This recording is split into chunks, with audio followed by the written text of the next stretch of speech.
Welcome back, everybody, for another deep dive. This time, we are going to be taking a look at something that I think a lot of us have kind of a love-hate relationship with. Yeah.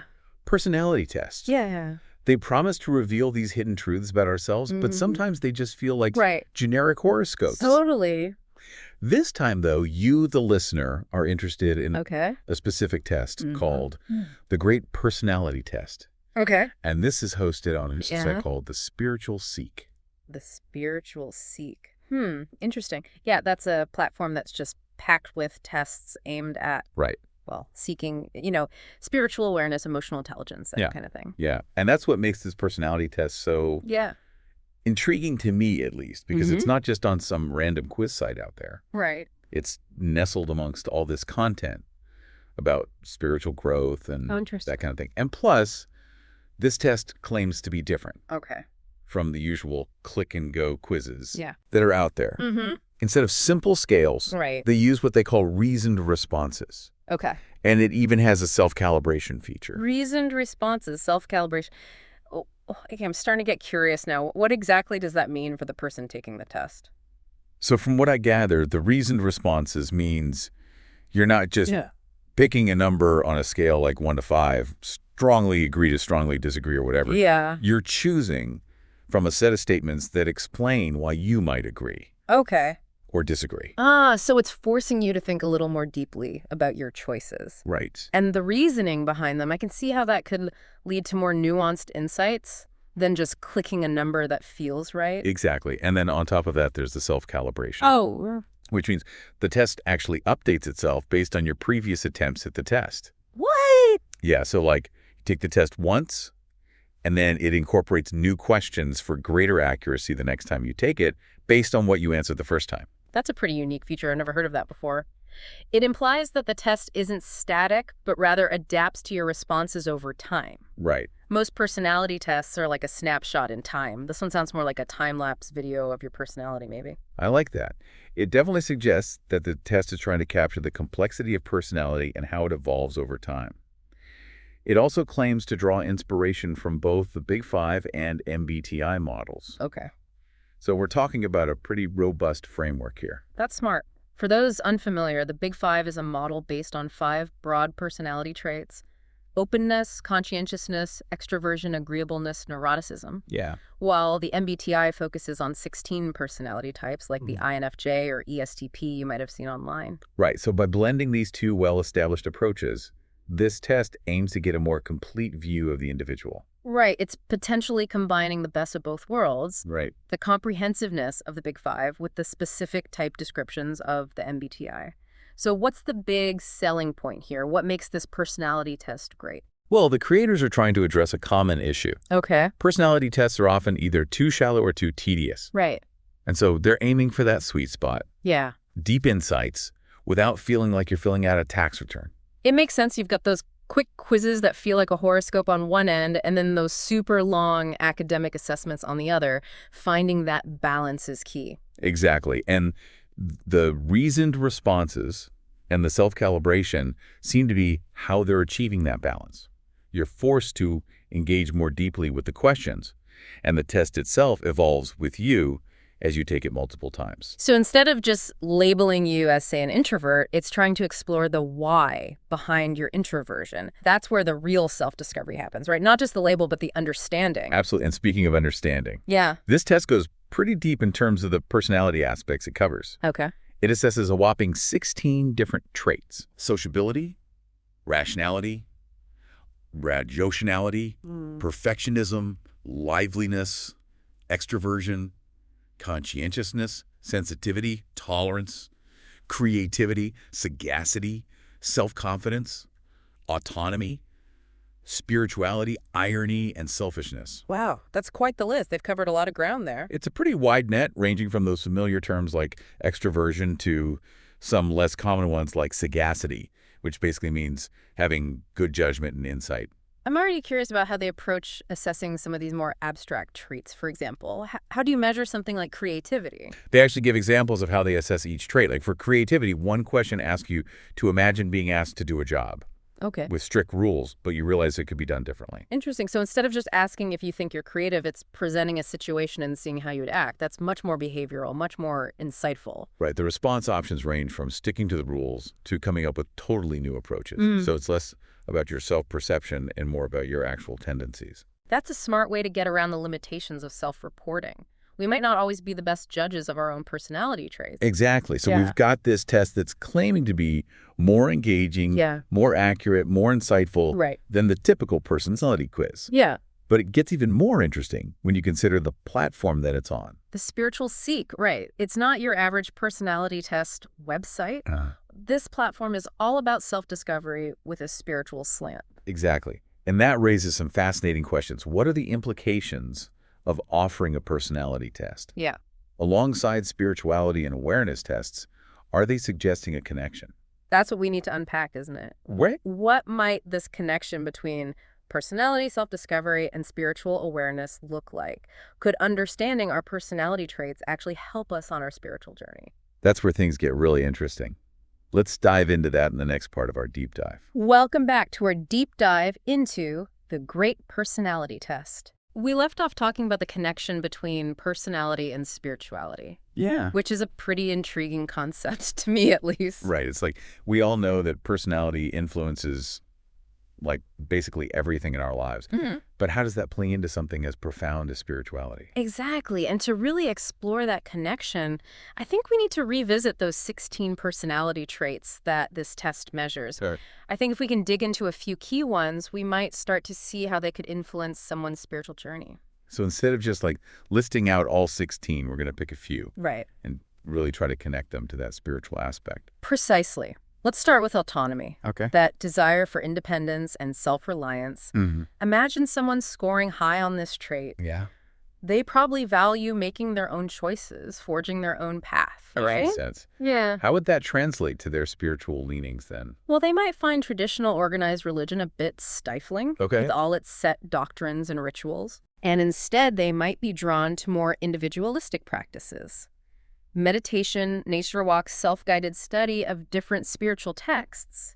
So it's not that they're not spiritual. Right. They just approach it in a way that kind of aligns with their independent nature. Yeah, it's about finding a spiritual path that feels authentic, not forced.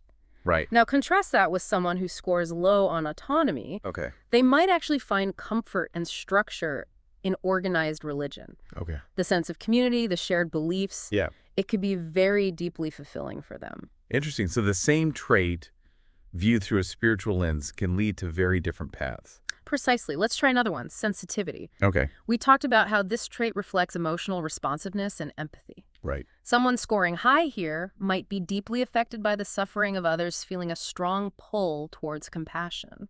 Yeah, I can see how that would influence their spiritual choices. Right. They might be drawn to service-oriented paths, volunteering, social justice work, things that actively help others. Their spiritual practice might be about alleviating suffering in the world rather than just personal enlightenment. Right. And the teachings that they connect with might emphasize compassion, interconnectedness, that kind of thing. Exactly. Now, for a final example, let's consider rationality. Okay. A highly rational person loves logic analysis, evidence-based explanations. Yeah. You can't just tell them to believe something, they want to understand why. Right. Okay, so how does that play into their spiritual journey? They might gravitate towards spiritual traditions with strong intellectual or philosophical frameworks. Okay. Think Buddhism with its focus on mindfulness and understanding the nature of reality, or certain branches of Christianity that delve into theological debates. So it's not about blind faith for them. Right. It's about engaging their intellect alongside their spirit. They might even be drawn to the intersection of science and spirituality, exploring things like quantum physics and consciousness. Interesting. It's about satisfying both the head and the heart. These examples are really highlighting how even seemingly subtle personality differences can lead us down these vastly different spiritual paths. And that's just with 3 traits. Imagine applying this thinking to all 16. It's like this test provides a roadmap for how your unique personality might navigate the vast world of spirituality. And it's not just about that initial assessment, right? Yeah. We have to remember the self-calibration feature. Right. As our personalities evolve, the test evolves with us. That's where things get really fascinating. Imagine you're drawn to solitary practices early on, but then as you grow, you find yourself craving more connection. Maybe the test starts presenting you with questions about community ritual, things you might not have considered before. It's like it's guiding you towards these new possibilities as you change. Right, constantly refining your understanding of self and spirit.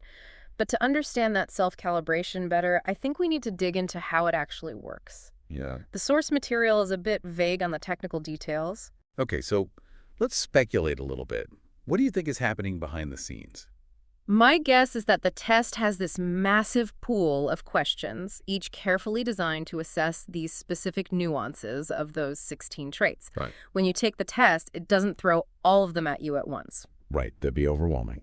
Exactly. Instead, it uses an algorithm, a set of rules, to pick the most relevant questions based on your initial responses. Okay. Then the next time you take it, it considers your previous answers and picks a new set of questions tailored to probe deeper, refine its understanding. So it's almost like a customized test that gets more and more personalized each time you take it. Precisely. And the algorithm probably tracks not just your answers, but also things like how long you take on certain questions, any inconsistencies in your responses, all sorts of subtle clues that reveal more about your personality. So it's not just a test, it's like a personalized personality coach that's learning alongside you. Yeah, but why go to all that trouble? Right. Why not just give you a one-time assessment like most tests do? That's the brilliance of it. Traditional personality tests give you a snapshot, a static view. Right. But we know personalities aren't static, they change and grow. Right.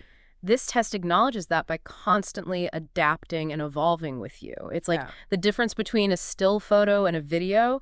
The photo captures a moment, the video captures a process. This test is aiming to capture the process of self-discovery. Exactly. It's saying, hey, who you are today isn't necessarily who you'll be tomorrow, and that's okay. Exactly. It's saying, let's explore that journey together. And to me, that's what makes it so fascinating. It's not about putting you in a box. It's about providing a framework for ongoing self-exploration. So we've explored the 16 traits we've speculated on how the self-calibration might work. Right. And we've started to see how all of this connects to the bigger picture of spirituality. Yeah. But there's still one piece missing. Yeah. The website itself, the Spiritual Seek. Right. How does this test, with its unique features and deep insights, fit into their broader mission? What kind of spiritual journey are they inviting people on? That's what we'll explore in the final part of our deep dive. And we are back for the final part of our deep dive into the Great Personality Test. We've explored the test itself, those 16 personality traits, the whole self-calibration thing. But we got to talk about the elephant in the room. Yeah, the spiritual seek, right? It's been lurking in the background this whole time. Right. We need to address how this unique personality test fits within a website that's all about, well, seeking. Exactly. It's one thing to say, okay, I'm high in autonomy, low in sensitivity, whatever, but what does that actually mean for someone's spiritual journey? Right. Does it actually change how they approach those big life questions? That's the core of it, isn't it? Does knowing your personality type actually help you on the path to spiritual growth? The source material doesn't lay out like a step-by-step guide. Right. But I think we can glean some insights. Okay, let's put on our detective hats. What clues do we have? Well, let's start with a basic premise. Spirituality often involves connecting to something bigger than ourselves, whether that's a higher power, a sense of purpose, a deeper understanding of the universe. Yeah. It's a very personal thing. Right. And the way we approach that something bigger is going to be influenced by, well, everything that makes us us. Right. Including our personalities. Exactly. It's not like spirituality wipes the slate clean and we all become these identical seekers. Right. Our personalities inform our preferences, our strengths, our weaknesses, and those will inevitably shape our spiritual journey. So how does the spiritual seek seem to be approaching this connection between personality and spirituality? It's subtle, but I think it's about empowerment. They're giving you this tool to understand yourself better. And through that understanding, you're better equipped to choose a spiritual path that truly resonates. Okay, so it's not about them saying this personality type should follow this specific path. Right. It's more about self-discovery as like a foundation for spiritual exploration. Right. It's saying, here's a deeper understanding of yourself. Now go explore what that means for your spiritual life. It's like they're handing you a compass and saying, find your own North Star. I like that analogy. It puts the power in the individual's hands, which feels very aligned with the concept of self-discovery. And remember, this test goes beyond those simple labels. It's not just saying you're an introvert, case closed. Right. It's exploring the why behind the introversion. Right. What are the specific nuances of your introversion that might influence your spiritual choices? So it's not just about giving you a destination. It's about helping you understand how your unique personality might navigate the journey. Precisely. And that's where I think the real value lies. This personality test isn't like a shortcut to enlightenment, Right. but it can be a powerful tool for finding a path that feels authentic and meaningful to you. It's like saying, here's a deeper understanding of the vehicle you're driving now. Yeah. Go explore the vast landscape of spirituality and see where your journey takes you. That's a great way to put it. And if we think back to that self-calibration feature, Yeah. it adds another layer of intrigue here. Our personalities aren't static. We change and grow throughout life. Right. Well, what if our spiritual needs evolve too? Right.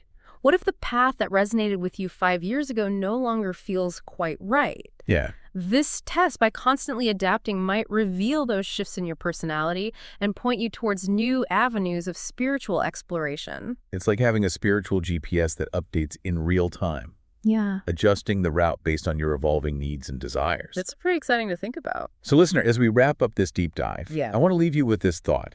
If our personalities can evolve and this test can adapt to those changes, what does that mean for the possibilities of our spiritual growth?